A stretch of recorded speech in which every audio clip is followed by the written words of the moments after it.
నిజామాబాద్ జిల్లా కందకుర్తి త్రివేణి సంగమం వద్ద గోదావరి ఉగ్రరూపం దాల్చింది. అంతర్రాష్ట్ర బ్రిడ్జ్కు ఆనుకొని గోదావరి ప్రమాదకరంగా ప్రవహిస్తోంది. దీంతో తెలంగాణ మహారాష్ట్రాల మధ్య రాకపోకలను అధికారులు నిలిపివేశారు. తెలంగాణలోని కందకుర్తి వద్ద గోదావరి పరవళ్లు తొక్కుతోంది.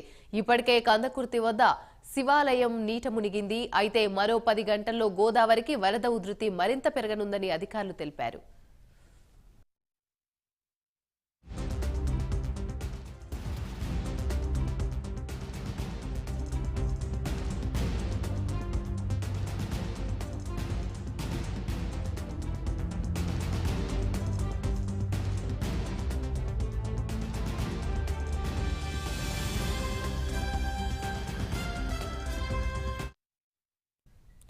విజయవాడ 55వ డివిజన్లో మంత్రి ఎస్ సవితమ్మ పర్యటించారు. ఇంటింటికి వెళ్లి ఆహార పొట్లాలు, పాలు, వాటర్ బాటిళ్లను మంత్రి పంపిణీ చేశారు. వరద బాధితులను